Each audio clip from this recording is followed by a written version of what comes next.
Today's matchup. JAG GreenWings. MVP. KT Rolster. SK Telecom T1. Beginning of the end. 2018 League of Legends Champions Korea Spring Split.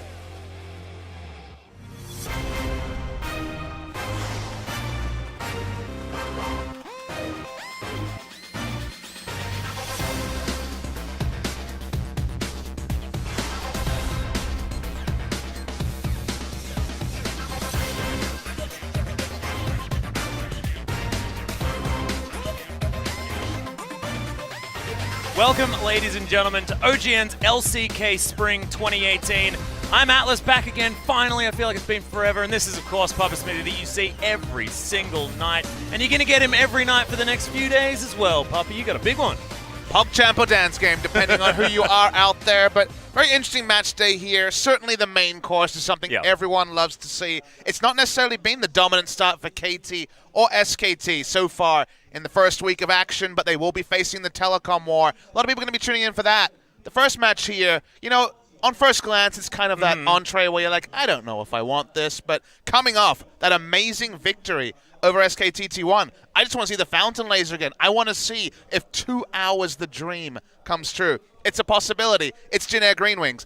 Anything can happen. Exactly. I want to see if Teddy spends more time in the game without boots than with boots. Oh. That's my favorite statistic. The guy is like bootsless the majority of the season thus far. As I said on the cast, maybe we need to start that GoFundMe, get that man some boots. He should not be a shoeless warrior, but he makes it look good. He certainly does. In fact, Jinna actually coming into this series against MVP looking fantastic. MVP, on the other hand, really need to start going back to their MVP ways, Papa Smithy. I'm sick of Max playing weird stuff that's not fun. He needs to play weird stuff that's fun. I want the brand. I want the good things on the bottom side of the map. I just want to see him play a melee champion. He's actually only played range champions in this tank support meta, and Shot Thresh is kind of on the edge, given that he gets Relic Shield and things like that, but I hear the music, and that means we got some info to show you. And the LCK data is that, last time you saw us here at OGN, Jinna decided we were going to break some records. Look at that. On Saturday's match day,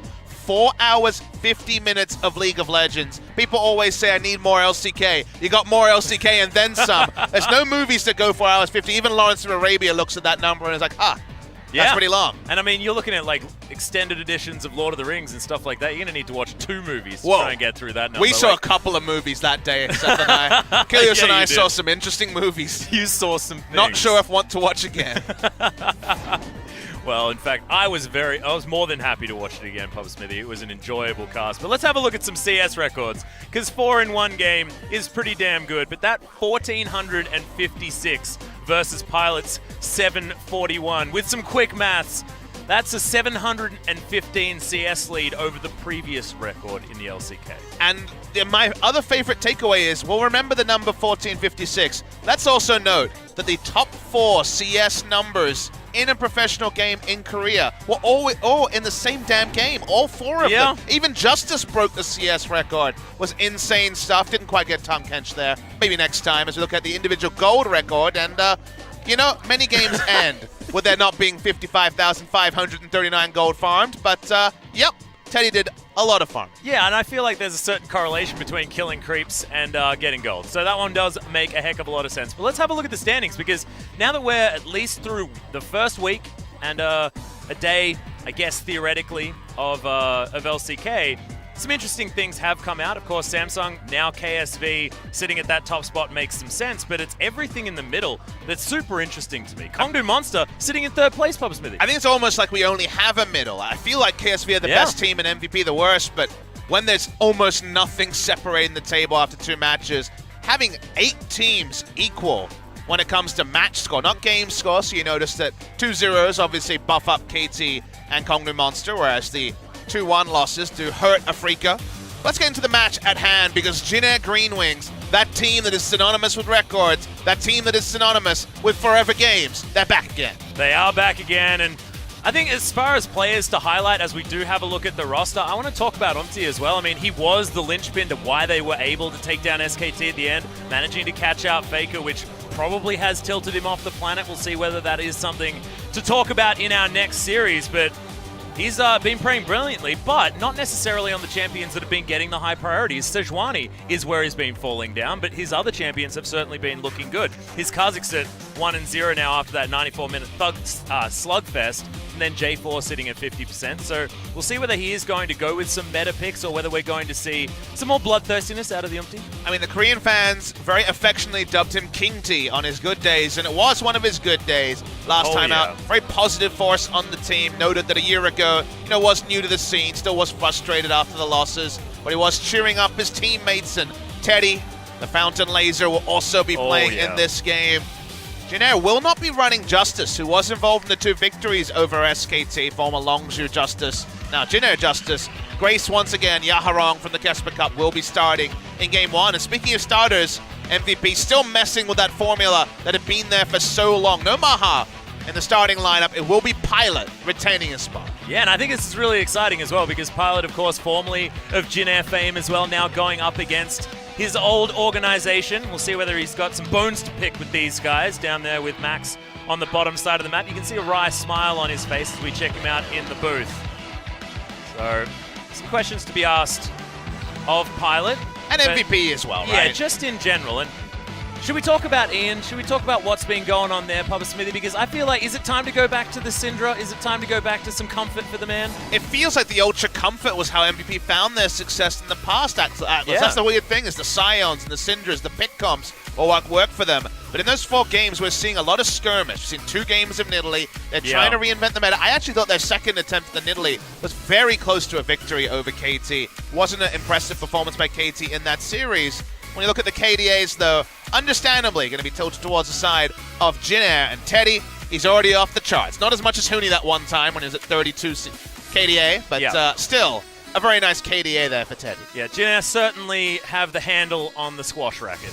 That is absolutely true when we have a look at those graphs over the top of one another. But they have the handle on this matchup. Ever since they entered LCK in the summer of 2016, they have never lost a match to Jin Air GreenWings, so they'll definitely come in the underdog according to analysts because Jin Air have largely, they did pick up a win in their first series. Then, of course, with the matchup victory over the side of SKT, they have to come in favorites.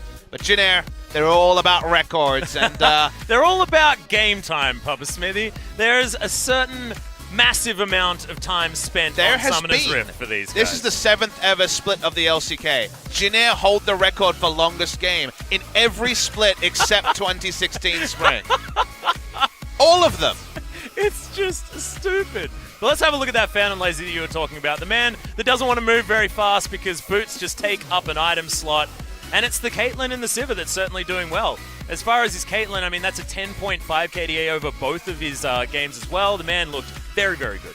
And let's look at the CS per minute in that Sivir game. 15.5 CS per minute. That's more CS than spawns in a lane per minute. That's because he was farming 3 lanes for the best part of 50 minutes against SKT. An insane stat. And speaking of insane stats, the fans agree that Jin Air GreenWings are the favorite here. 81% saying that Jin Air will be able to pick up their first ever match victory over MVP. And looking at that stat and then having a look at this one, it's just so nuts because you're right, never been able to beat MVP in the past, but I just don't think that Jin Air have ever had a vote that skewed in the history of the LCK either, because finally we've got people getting behind these guys. The Glad plane seems to be rising high after that 94-minute game, the game that has made so many records and made history. We'll see whether we're going to be getting any more of those records here. I personally hope that it's the quickest game, Pop Smithy, because we need to be getting into that telecom war. That's a fair point. We'll have a break between matches, even if this is a quick 2-0. So for the people hoping, still 8 p.m. looming, but could be later. It's a Jin Air GreenWings game. Anything can happen.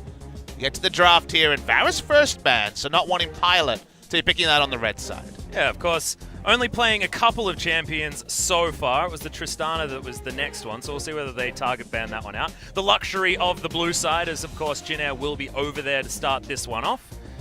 MVP. What's it going to be? Okay, some standard bans, understandable on the red side with Kalista being taken off the board. Pilot's played a lot of solo queue, understandably. 21 games of Ezreal in the past 7 days, so Ezreal Vayne are his two big picks. Ezreal was always kind of his go-to champion. He's always been kind of a caster AD carry. So Corki was originally his meta pick back in the days of bot lane Corki. Ezreal as well. Even had a lot of Urgot games when we had a bit of an Urgot meta going there. So largely a caster AD carry rather than the kind of the Caitlyn school of traditional AD carries. And also going to be a blue side Sejuani. So going with the fact that they haven't been picking up wins, even though the fleet footwork Umti on the Sejuani has actually looked pretty good. Yeah. He's had some good games, but they haven't turned them into victories. Wonder if Jin Air will prize the Kha'Zix very highly.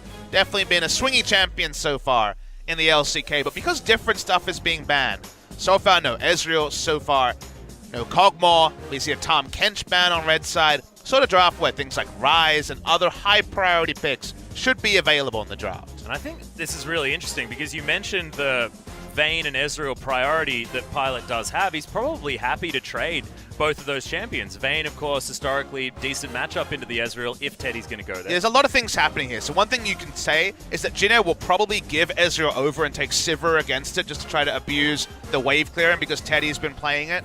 Braum is going to be super high priority for MVP because they've banned Tahm Kench and they're basically saying, what about Braum? And in fact, they will ban the Braum. So they're basically saying, we respect this pick. We're not going to take it. We're not going to allow you to take it.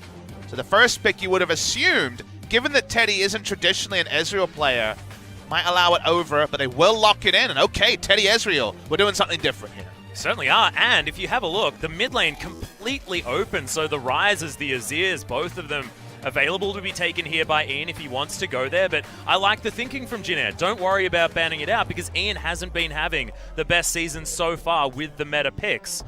That's going to be Jarvan considered by Beyond, and going back to some comfort does make some sense, but the Ornn I feel is dangerous this early in the draft. Could be a flex pick. We have seen support Ornn largely from... That's true, this is Max. And largely from Rock's Tigers. They've been the biggest favorite of it. Key has been enjoying it, but like you say, Max likes to reinvent himself from time to time. Every time you see two tanks locked in, you get a bit worried when Ezreal and Kha'Zix are the first selections. Gonna play with the hearts and minds. We still haven't seen Evelynn in Korea, but I know that Trick, for example, from BBQ likes it, so I think it will eventually be locked in. Not in this game, so for now, just gonna be shouting out the crowd a little bit there. Umti's Kha'Zix has been impressive. Yeah, he got an hour and a half play on it. Competitive so far this season. Nice. Won't miss his skill shots anymore. He can hit that W whether it's a line or an AoE. Yeah, exactly. Although he did spend a lot of that game with it as an AoE, let's be real. A lot of the historic win rates for people like Umti obviously aren't going to be impressive given that Jin Air, outside of last season, have struggled pretty significantly. Looking at the draft though, happy to take Gnar as a blind pick, and there's the instant flash of the Yasuo. I love the mind games here in the draft already. That's a cute one. I believe it was Soan that was the first to try that last season as well, so cute that they are going to hover it. But the Azir does make some sense. A lot of mid lane picks that they do want to get rid of before the bans start coming in, and that is going to be the Emperor of Shurima, and I like the J4 Azir combo. MVP setting themselves up for some decent team fight. Something that they really have to get used to. You mentioned the MVP MO last season when they were picking up wins. It was pick compositions almost every single time, and it's a thing of the past nowadays. Seems like 3 tanks and 2 hyper carries, given that Azir is a hyper carry from the mid lane, is going to be the flavor of the draft from MVP. Probably just going to be Malzahar and Ryze bans being like, well, this is what's good. Both of them can lane against the Azir. Let's just ban them away, and kind of a smart ban there on the Sivir coming through against Pilot, another champion he was very well known for. So we'll see if we do see a Ryze ban here. Grace hasn't played it in competitive play yet. Was playing it back at the Kesper Cup, though, so we should include those games. A Yaharong, his previous name, and okay. Makes some sense. So they're kind of happy with the Ryze. Even though Ryze is seen as a winning matchup against Azir, it's not a severe one by any means. That's a bit on the nose. Ryze just doesn't lose a lot of matchups these days. Here's the safest blind pick. Orianna, stand back. Yeah. Hold Ryze's beer, because Ryze is in there. Well, Pilot needs to make his decision after we do have this final ban. 3 seconds to go. 80 carry. Yeah, Vayne ban does make sense. Okay, I like it. I feel like Jin Air have read this.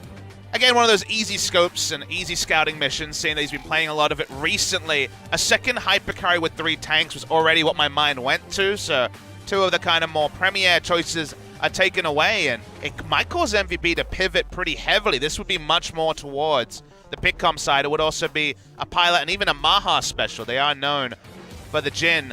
But last second, they go back to what they were originally intending. They're going to go for 2 consistent damage threats and expect there to be a tank jungler. Sorry, a tank jungler is already selected, but a tank support or a tank top laner selected is going to have Jhin Air close out the draft first. I do like the Alistair being considered. Certainly, Gorilla yesterday had some incredible moments on that pick, and we'll see whether the spellbook is going to be unsealed. It's Wraith. He's known for out-of-the-box thinking, so I would expect it to be so. Out-of-the-book thinking, potentially. We're going with on the nose in this we certainly are so far. You're winning. You got more points on the board than me. I really needed to catch back up. Wraith now, what does he grab? So we've got a jungler, we've got a top laner. We need that Rise to be locked in, theoretically. And they would have that Rise Gnar combo that has been so coveted, but LeBlanc is an option. This would be different here. Is a good matchup into the Azir. And okay, LeBlanc is actually selected, so maybe this is showing that Grace is going to be there as we wondered about the super tanks. We got the premier super tank. One of the reasons they were happy to leave open Gnar is of the true tank matchups, Sion does the best with all his shields and his bonus health. What did we say last week?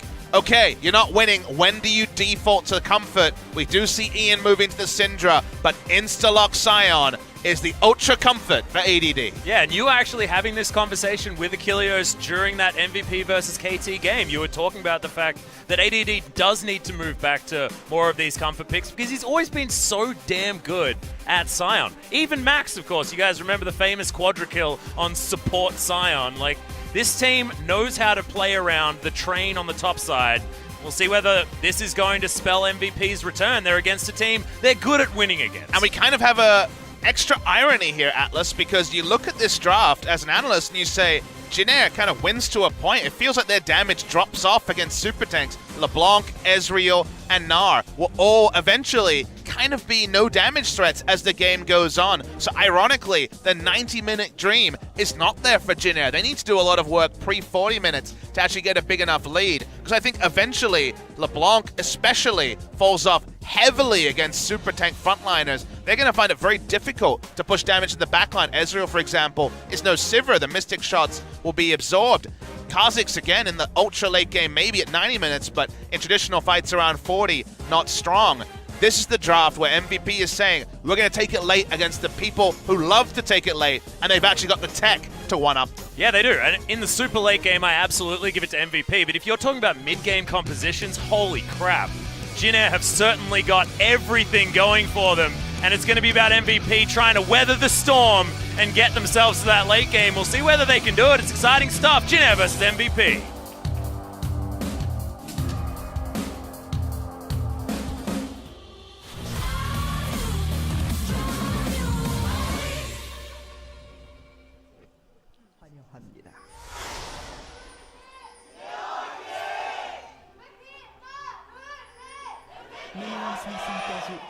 MVP always have fans, Papa Smithy, all the time. Doesn't matter how badly they're doing.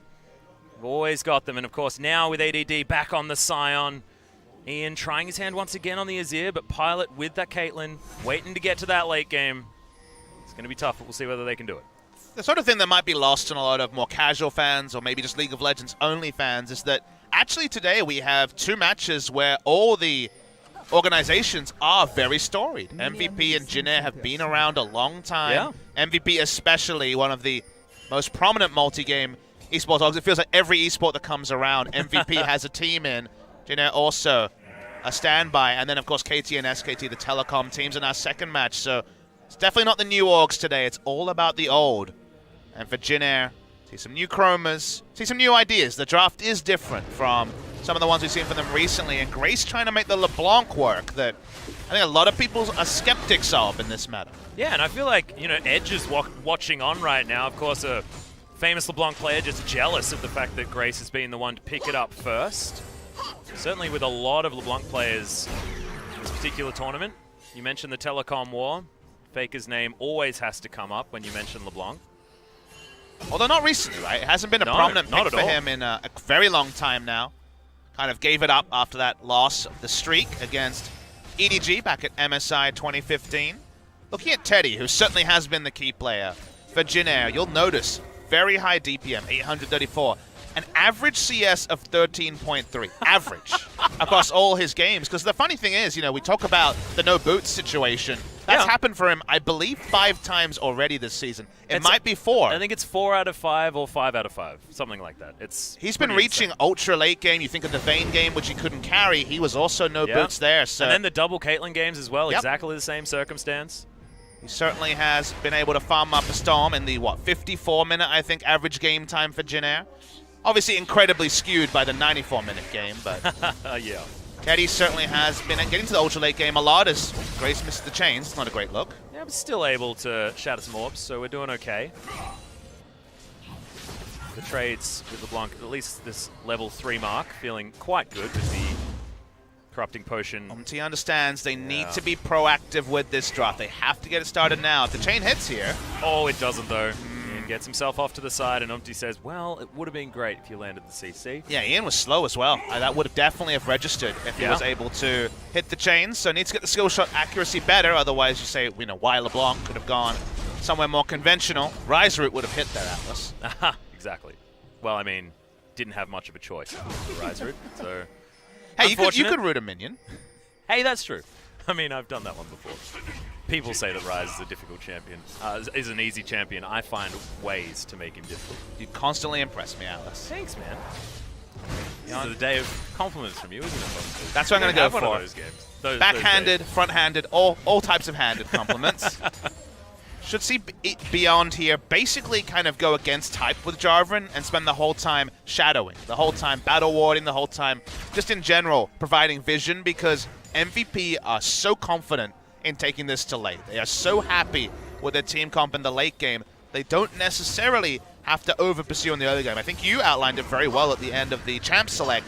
The only way Jin Air wins is snowballing. They kind of have the win lane, win game thing going. They have a very strong mid game. 1-2 items, they are very powerful. But once you get to 4 or 5, it's only MVP. Well, we'll see whether they can actually start it off well, because Pilot, he's ignited, taking so much damage. That Q's going to land, and Teddy continues his reign of terror. First blood on the bottom side. This is perfect for Jin Air. And Teddy's showing that he can take the proactive side. He doesn't need to be farming. He's no Celestial Body Sivir just farming up. He's going to go Ezreal and be aggressive. This is why Teddy has always been super hyped. Amazing in spring of last year. Decent in summer, not his best season. A great start already.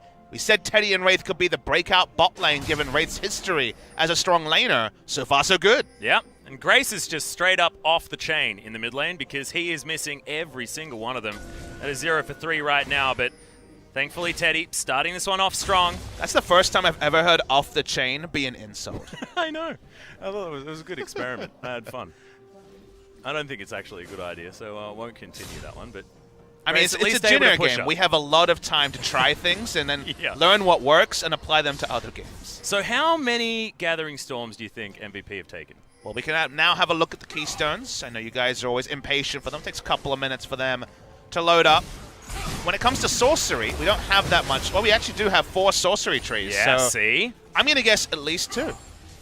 Because Pilot's somehow gone for sorcery, and I feel like the only reason you do that is if you want to grab yourself some Gathering Storm. So I like it. Learning from the fact that Jin Air do like to the outscale with Gathering Storm. The ultra I'm facing Jin Air. Yeah, exactly. Approach here, potentially from MVP. It's their Achilles heel. They're probably going to be approaching Riot and saying, guys, you put a rune in the game that directly counters us. That is definitely... take it out? The moment I saw that, I thought of that joke. So I've already said a couple of times. I'm glad you picked it up as well. Landed the chain. Took a lot of damage that time. Yeah, see the chains land, and you're actually going to be able to get some work done there, Grace. Possibly could have sent Ian back a little bit earlier, but that's okay. 6 minutes in, gets him out of the lane. Should be able to catch himself back up as this next minion wave crashes down. You can say about the sorcery on Caitlyn doesn't really provide him much in the 1v1 early, and then found himself assassinated by Ezreal of all people. You don't often see 2v2 kills in the LCK, so that was actually a really big mistake by this new bot lane of Pilot and Max, and like you say, by the former Jin Air star in Pilot. And look at Teddy as well. I mean, he's got a couple of bags of gold, 100 just chilling there in his back pocket. His wallet's overflowing. He's got a pickaxe on his first back. Not wanting to wait around for a Sheen or anything like that. And of course he doesn't have any boots. I mean, for free. Getting the Muramana earlier is a great story for the side of Jin Air. We're gonna keep saying it this game. It needs to keep coming. This needs to be an extended snowball. We need to see pathing around the power of his bot lane and also trying to make things happen in top side because we are very worried about Jinair if the game goes longer. So on, continuing to play aggressively and moving up here in this lane. As we check in, it's completely even though with ADD having an entire minion wave. This guy is always able to get farm when he's on side. You think theoretically he is a melee champion, but damn, just seems to be able to get around a minion wave and pick up whatever he likes, even against the likes of Nam. He has 4 AoE abilities if you think about it. Well, his yeah, ult is true. AoE even as well, but his AoE farming is the reason why he's the strongest of the tanks. His Q, his E, both kind of non-committal, allow for strong wave clear. So even in difficult matchups, if anyone's going to weather the storm, it's definitely the Sion. Well, he's going to have to weather a bit of an ultimate here from So-On as they're trading blows. Everyone just not really taking damage there at all. CS continues to be entirely even. Umpty thinking about a steal, but Beyond's going to be able to get that smite. All too easy. Good to see the control wards around Mountain Drake. I'd like that see that started soon as a bit of a backup win condition. They have complete lane control. In bot side, LeBlanc will always have lane control in at least the early game against Azir. A lot of vision control as well for Jinair on the bottom side, so you could imagine that that is partially their plan. So on picking up this minion wave as they're going for the dive. The choo-choo train comes out, and he's going to be able to easily get home. God, the Mecha Scion choo-choo train is my favorite. I don't know if he shouts cowards in that skin, so I'm not partial to it. He continues to push up. Jinair playing around pressure very well so far. Harassing under turret. Well, there's the double pulverize. Ignite goes down again as Pilot is just getting piled on. Max is going to go down as well this time. And Teddy grabs his second kill. 2-0-1 to start this one off as Umpty also starting off great with that double. Jinair have smashed, dumpstered the bot lane of MVP. They're going to take the turret at 9 minutes. Heads up, and now also with Umpty joining the story. Didn't matter if there was a control ward. Super well executed. No hesitation from Wraith. Instant flash, headbutt pulverize, ignite on the AD carry. Still no flash up for the Caitlyn. Sorry about that. About 10 seconds away. They turn it into a Mountain Drake, and Jinair wants to go home early. Yeah, and Jinair has the dream on the bottom side. Look at Teddy, picks up Boots of Lucidity as well as the Sheen. You do not feel much better than that, and completes the Manamune, of course. So, my God, just don't go back to the lane. MVP, I just would not do it. If Teddy's there, leave the lane, go somewhere else. Let's see what Teddy wants to do, because there's always 2 schools of thought when you break the turret so early. We don't see pre-10-minute turret breaks very often in the LCK, or really in competitive play at all. The old strategy would be to just mindlessly rush mid lane and try to take a turret, but it's against Azir with both summoners up, and he's got non-committal wave clear and also escapes, so realistically, Ezreal's just going to be shoved in, even with LeBlanc's help. Feels like 2v1, they can't really push the minions against an Azir, so for now at least, going to return bot lane. What this does allow is Wraith can roam very freely, and it's just Ezreal versus Caitlyn bot side, and what you'll notice, you can see it on the minimap, Caitlyn's like, I would really like you to push the minion wave into my inner turret. We have no control bot side, so Ezreal can actually just control the minion wave a lot, and just look for further pain onto whether it's just Caitlyn or the Caitlyn Ornn. He's so safe and so strong with 2 summoners up still on the Ezreal that Teddy has nothing to worry about. And they've got a lot of options as well. I mean, they could even just continue 2v2ing on the bottom side and move up really, really far and have Umpty gather people as they're trying to rotate to assist, because they're going to have to. There's no way that MVP's bottom lane is going to be able to stand up against So what you need to do there is you need to have a control ward to the right of the mid laner. So yeah, in the entrance towards the Mountain Drake, if you're walking down from MVP, and a control ward on the blue buff. And then basically it's like LeBlanc pushes in and either he's going to go for a pick. And speaking of picks. Yep, Teddy, so much damage. Almost takes him out through the heal and the flash and lands every ability. See you later, Ian. You're going to go back home. And that could just be that mid lane outer turret, which only helps exactly what you were just talking about, because that's even more map control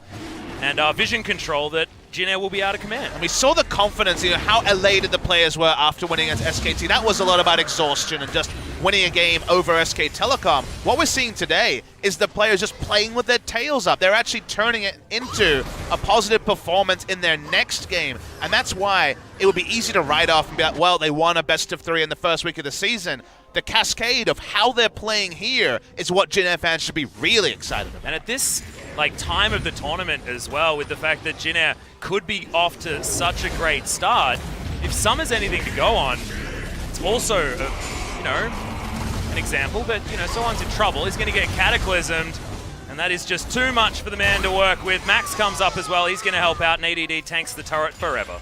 Yeah, spent a lot of time to get the kill. They're going to stay top lane. Kha'Zix, Alistar, and Ezreal all roaming. They do not want to give any extra gold to the side of MVP. I assume they're going to not attempt for kills, but you never know. Well, Wraith does certainly have an itchy trigger finger. Sort of his MO as Teddy looks for another Q. I mean, 10 minutes into this game, he was already, for 10-minute standards, a fountain laser as he stops 2 backs. Yep. Very coordinated as they restart them, though. But that's going to give a lot of time to Jin Air to try and take down this outer turret topside. You definitely have to stack as much armor as possible to even have a hope to deal with this Ezreal and mid-game fights, and that should mean if LeBlanc's chains are hitting, then it should be LeBlanc being able to run away with a team fight. Yep, it's going to get easier as well when that Gunblade is completed. Having an extra slow certainly helps out after the distortion, as Pilot could be in trouble. He reappears, and Pilot probably has a mini heart attack. It's at that point, you know, this is the mid-game Caitlyn that you never, ever, ever, ever want to be. She's bad enough as it is, and you can see now Pilot regrets ever coming to this lane. It's the safest place to farm, but LeBlanc is one of the few that can get over wards and get picks anyway. It's going to be pretty immovable here if you have 2 tanks on the top side, so it's going to take time for Ezreal to push through, as Umti's creative pathing has been a delight on this Kha'Zix. With boots and mobility, the amount of time he spends stealth, given that MVP is scared to put wards down, given they could just die to Ezreal or any combination of LeBlanc, is basically going across the map with the warriors early, an accelerated build, and he's largely invisible the entire time. So many headaches for MVP. Yeah, and while he was walking through the jungle just there, that basically equated to half of the health on the mid lane outer turret, because Ian just couldn't get over there. You may not necessarily be able to see very clearly exactly what he's doing, but it's certainly creating dividends here for Jin Air. It's another one of those Kha'Zix games that feels really, really good. They're 3-1, and with all of this control, he's almost the perfect champion, because you find anyone and they're isolated, you're able to take them down. Wraith turning up at exactly the right time to guarantee this Rift Herald, but a teleport's coming in. MVP really want to try for this one. Oh, that was close, as Beyond doesn't get the knockups. Max comes in, though, bonks over the Ram, but it's not quite enough. Umti is just going to explode. Emperor's Divide certainly working out, but we've only got boomerangs. Teddy trying his best to lock down Beyond, but it's not enough. That's a nice little pick. MVP claiming something back. Yeah, big investment for them to show up for that fight. They don't get the Rift Herald. Jin Air actually have position on the mid lane. Azir might be able to stop them taking the turret, but it's going to be very, very low. Yeah, about 6-7 auto attacks away, so still going to be advantage Jin Air. Will be happy they picked up a kill. They want to inflict as much pain now as possible, but nice buy timing for Umti. Gets a serrated Dirk. It doesn't really change the situation in the game, because just before the Rift Herald, they were able to take the top lane outer turret as well. They extend the lanes. There's more space for Umti, Grace, and Wraith to have those guest appearances and allow for more picks. What? Yeah, he's ultra fed. Goes back, and I was like, oh, that's probably an Iceborne Gauntlet full completion. No. Trinity Force completely done for Teddy. I mean, your item analysis needs to be different for this game. We have to always go back to our expectations in Champ Select. Iceborne Gauntlet gives you control, but they don't need control. They need damage early while it's still registering. While the armor items are not there, they go for the Trinity Force. Insane mid-game spike. He's what, 2-3 minutes away from a Muramana as well? This Ezreal is going to be a hot knife through butter for basically the entire mid-game. Well, Ian, he needs to watch out. The chains are going to land that time, but doesn't wait for the second shatter. This tower, like you mentioned, couple of auto attacks done, and you said 7, but when there's a Trinity Force on Teddy, that was 2. Still able to take that one down. Nash's Tooth is there for Ian, so he's starting to scale up, trying to get what he can to make things work, but ADD's sitting on components right now, and he does have a little bug on this bottom side. Wraith turns up and says, ADD, I'm sorry, you're not going to turn into a train today. True Shot Barrage comes in. He's just continuing to destroy everyone. Wraith just not even worried. Going to headbutt back the decaying zombie. And you take the early turrets, guess what? Long lanes for picks like what you saw. Grace also able to enter. Grace turning up on the top side at the same time. You have to mention LeBlanc being able to have so much more of that map to roam around. Bottom side is where MVP thinks they're going to get caught. That top side of the map is very, very dark, and everything else is just going to continue to get darker and darker, because even if Wraith finds someone, that's still going to be terrifying times for MVP because he can just set up kills for the rest of his team. 2,700 gold lead at 17 minutes. For Teddy, who's just an absolute monster. You'll notice not a big gold lead in the mid lane, certainly. And top lane is the predictable 500 gold for the ranged Gnar against the Scion. Yeah, and it feels like sort of as the game extended with the victory in the bottom side of the map overflowing towards top side is the only reason why ADD is behind that amount 17-minute Trinity Force Miramana CDR boots for Teddy. Oh, God. Pilot, that True Shot Barrage hit him. He was dead, thankfully. Sidesteps, has his dancing shoes on. By that I mean walked casually to the right. So MVP, all they want to do here is put down wards, and if they can delay objectives going down, they're happy. You cannot fight against this Ezreal. He will solo win, because there's no ability to close down. He still has both summoners up, because he felt no threat the entire game. I don't think he's used summoners yet, actually. Hasn't needed to. So anywhere Teddy is, MVP wants to have some wards and just back away and try to find farm anywhere that Teddy's not. Teddy just wants to get his Blade of the Ruined King and kill everyone, even if they're underneath the turret, because he'll have the helper Wraith to tank that one up. Omdi going to hand over Harold to this bottom side. Remember, was actually able to pick that one up before he died around the Herald earlier on. Jin might have the best early game we've seen so far in the LCK this year. First 20 minutes so far has been almost flawless. I feel like I accidentally predicted it earlier on. I need to try and make predictions more often, Pub Smithy. Pilot with big overshield, but I think it's quite enough when you just don't have much of a number in that health bar. ADD going to take a fair bit of damage here, but not too worried. Has a Negatron Cloak now finally, but it's not going to help him here against Teddy. Still takes a lot of abuse. Wraith discovering beyond. Umti's going to find him. He's isolated and destroyed. Teddy picks up yet another kill. Pilot, are you even safe underneath this turret? It is still relatively healthy. Double buff Ezreal. Oh, God. I've had these games before, Pop Smithy, and they do not feel good. If you're an MVP fan, maybe this is solo queue. There's definitely 4 votes on the early surrender so far, and someone's considering their options for the 5th surrender vote. And if they have any idea who it is that is question mark pinging them, like, what are you doing? Why haven't you voted? Okay. Jin will be able to grab that turret very, very easily, though. Continuing to put on the pressure is So on the bottom side. Try and spell to augment its Black Cleaver. Should be pretty close to Frozen Mallet and the like. Back's back. 2,200 gold. Is that an entire... Yep, it is definitely a Blade of the Ruined King. This is what we call the Terra 20-minute Ezreal, who has literally everything. 3 full items, one of them being the most expensive item in the game double buff. At 20 minutes, and double buff. Oh, the filthiest. We may never have had a stronger Ezreal in LCK history. There's been a lot of games we've had fed Ezreal. Not that often in the first 20, but short of a mid lane Ezreal who has more levels, this Ezreal is just utterly dominant. It's just filthy. Because he's very good at farming, Pub Smithy. If there's anything that we've learnt about Teddy, he is very good at farming. I'm glad that he was in the 94-minute game and has by far the most disgusting CS number, because it does tell you about his play just in general. He's good at taking down their minions. 13.3 CS average, and people will be like, well, it was largely conflated by farming 3 lanes for 50 minutes. Games like this are going to not necessarily take away from that number, Atlas. So that's the part where you're like, oh, wait, he's just really good. Yeah.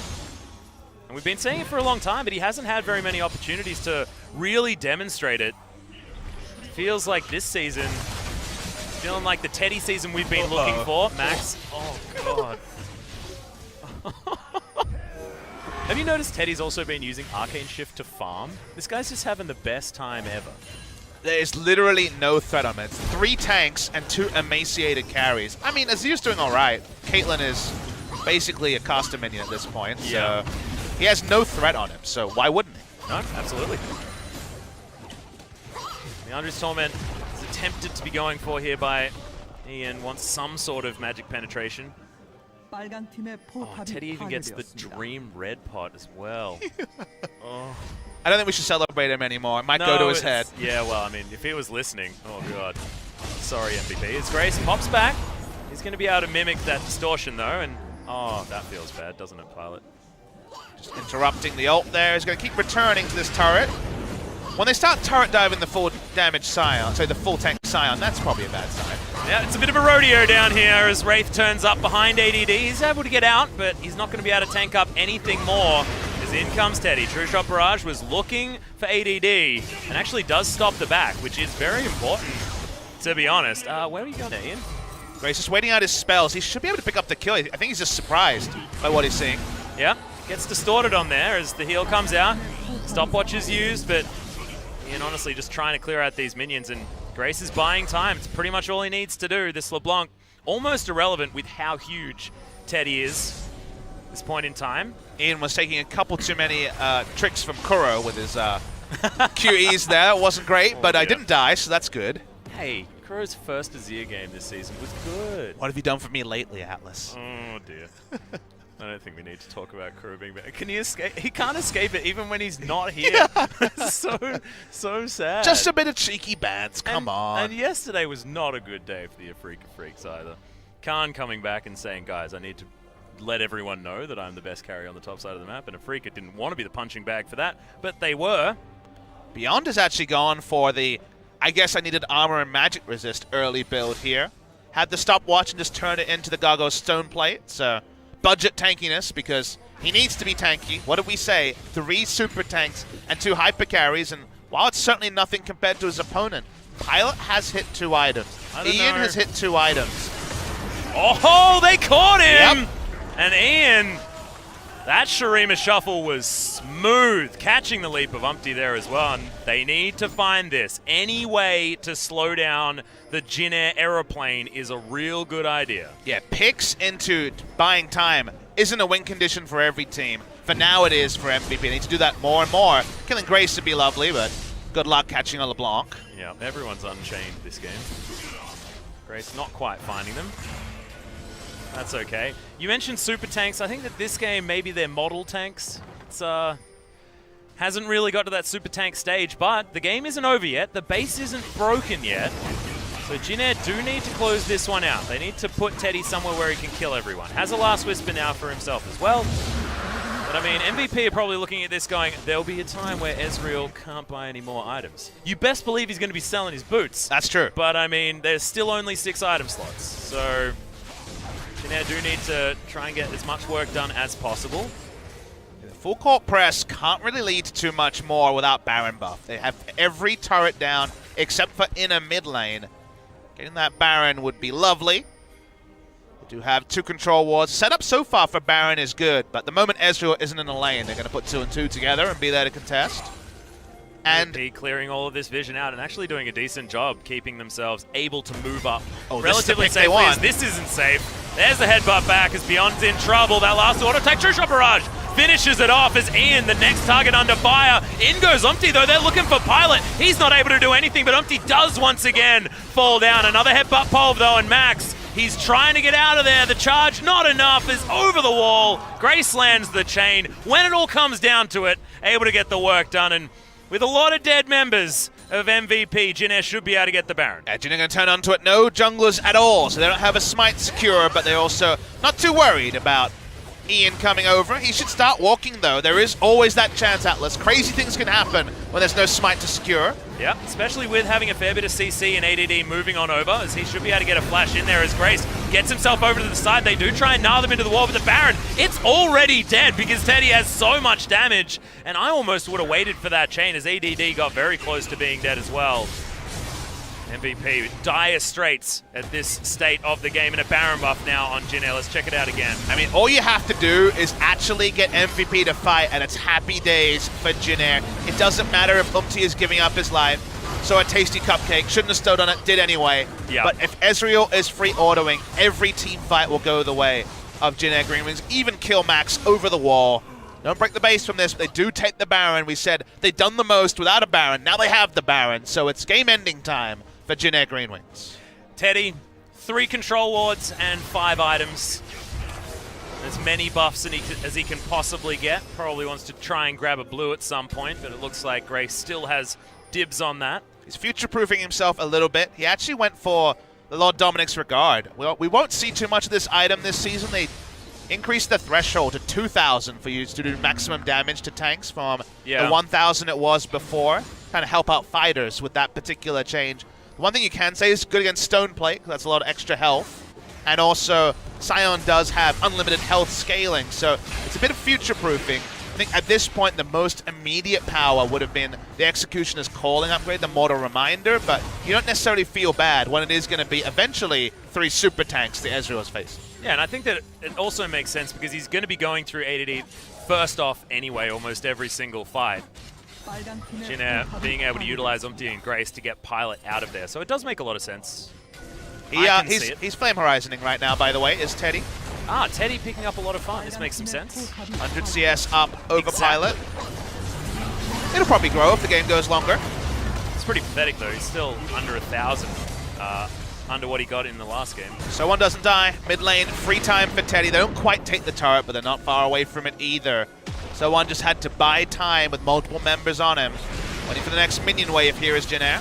Oh god, okay, Teddy in a little bit of trouble potentially, but Blade of the Ruined King's going to keep him healthy. Beyond goes in with the Cataclysm, but he's just too far ahead. The Qs keep landing.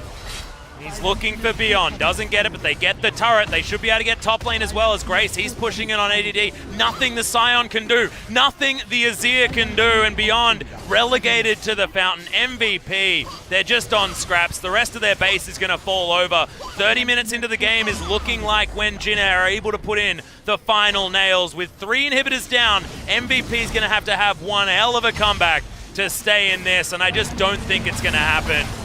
Grace looking for Pilot hitters. Pops. Okay. See you later, buddy.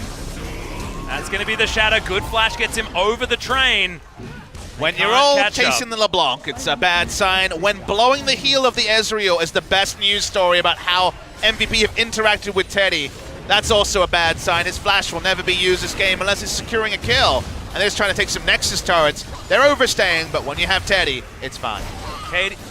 Teddy's KDA this season so far is something absurd. Now continuing to do so. 5-0-2 this game. 9-4 in kills. MVP not going to get perfect game this time, but Jin Air just looking better and better. To what was relatively unfortunate first showing, come back to look pretty brilliant, to be honest. And doing it in a different way is so impressive by Jin Air. We know that they can hold their mettle in a late game. That's always been the story with Jin Air. But to draft this comp where it feels like they're going against everything they stand for, drafting for the early game. They did this in summer a little bit, but you know, there still were those long games. This season has been only long games for Jin Air. To show this, suddenly, it feels like Jin Air becomes appointment viewing, not ironically, but actually because you want to see what Jin Air will show us next in good ways. Jin Air has been very impressive, all things considered. SKT victory, no fluke with a performance like this, even against MVP. Papa Smithy is a 28-minute full build. Like, is that the fastest? He's 8,000 gold ahead of Pilot. 8,000. I don't think I've ever seen a completed build, like outside of a completely troll community game or something. It's just ludicrous. Pilot now having to get underneath that fountain and maybe stay there. It seems to be the only safe place. There's now Jin Air with super creeps everywhere are looking to finish this one off. The fight starts and Grace takes a lot of damage. Empress Divide just gets whipped. No one gonna get hit by that one as Teddy on the outside trying to get all the kills. Massive focus onto Pilot there from Teddy. 2 abilities and he's dead. Triple kill. Make that a triple kill. Could we get the penta now for Teddy? No, we're not, because Sowan's a scumbag. He's gonna steal it away. Still, it's going to be a quadra. The Nexus is going to fall. 31 minutes, and Jin Air, extraordinary performance from the AD carry. Teddy continues to turn it on. Best performance by any team in 2018 goes to the Jin Air GreenWings, drafting an early game comp and then winning everywhere. They looked hyped. Here comes Coach Han, basically to say, hey, whatever you guys did there, can you do that again one more time? And then just walks out again. He doesn't need to say more. We might actually have an hour and a half's wait for the telecom war with how fast this series is going. Everyone on Jin Air hyped and everyone on MVP for the 5th game in a row, shell shot. They looked a bit better against Katie Rolster, but Jin Air are on a different level than MVP right now. Maybe we'll see Maha come in for their next game because they were outclassed in the bottom lane and they got snowboard on, styled on, dumpstered in every way. Yeah, there almost aren't enough adjectives to really talk about how outplayed they just got. But it was a relatively disrespectful draft coming out of MVP. MVP, I understand the thought process. Jin Air always take their games long. They left themselves open to this massive mid-game snowball. Jin Air were able to capitalize. Let's hope that in game number 2, it's not the exact same story by MVP. And Teddy, massive grins ear to ear. Umpty as well, having another decent performance. He was the only one that was really dying. Kha'Zix, it's a little bit difficult against characters. He knew his that you job. can't His kill. pathing on Kha'Zix was really good. Everyone from Jin Air should hold their heads up high. Dispatched MVP in just an amazing fashion, and it's going to take one hell of a draft in game 2. They cannot go disrespectful. They cannot go scaling against Jin Air, because apparently Jin Air can beat you at that game too. That means that things here are going to be very difficult for the coaching staff to really diagnose and fix in just a short break. Yeah, you can see MVP sort of sitting there, not really understanding what they can do to fix this one. Oh, we mentioned dire straits earlier on. MVP once again having trouble. We are going to go to a short break. When we get back, game number 2, we'll see if MVP can turn it all around.